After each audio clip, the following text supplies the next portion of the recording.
اس کے پاس دودھ پلانے والیاں لائی گئیں، لیکن بچے نے کسی عورت کا دودھ نہ پیا۔ آخر وہ بچے کو اٹھا کر باہر لائے۔ اللہ آیت 12 میں فرماتے ہیں، اور ان کے پہنچنے سے پہلے ہم نے موسیٰ پر دائیوں کا دودھ حرام کر دیا تھا۔ جو عورت بھی آپ کو دودھ پلانے کی کوشش کرتی ناکام ہو جاتی۔ اب ظاہر ہے یہ رکاوٹ تو اللہ تعالی کی طرف سے تھی، کوئی دودھ پلانے میں کامیاب ہو بھی کیسے سکتی تھی۔ ادھر موسیٰ علیہ السلام کی بہن دور کھڑی یہ سب دیکھ رہی تھی۔ سورۃ القصص آیت 12 میں ہے، یہ کہنے لگیں، کیا میں تمہیں ایسا گھرانہ نہ بتاؤں جو اس بچے کی تمہارے لیے پرورش کرے اور ہوں بھی وہ اس بچے کے خیر خواہ۔ انہوں نے پوچھا، اے بچی تو کیسے جانتی ہے کہ وہ اس بچے کی خیر خواہی کریں گی؟ بچی نے جواب دیا، اس لیے کہ وہ ایک غریب گھرانہ ہے۔ جب انہیں معلوم ہوگا کہ یہ بچہ فرعون کے گھر سے آیا ہے تو انہیں انعام و اکرام ملنے کی امید رہے گی۔ اس گھر میں ایک نیک سیرت خاتون ہے، وہ اس بچے کو بخوشی دودھ پلانا قبول کرے گی۔ انہوں نے کہا، چلو ٹھیک ہے۔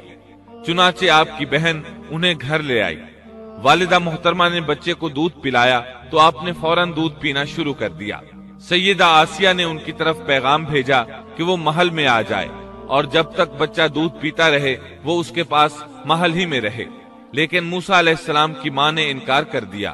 انہوں نے کہا، میرے اہل و عیال ہیں، میرے خاوند بھی ہیں، لہٰذا ان کے ہوتے ہوئے میں گھر نہیں چھوڑ سکتی۔ اب چونکہ بچے نے کسی اور کا دودھ پینا قبول نہیں کیا تھا، اس لیے وہ خود بچے کو لے کر آتے تھے۔ اس طرح موسیٰ علیہ السلام کی والدہ کا بے حد احترام ہونے لگا۔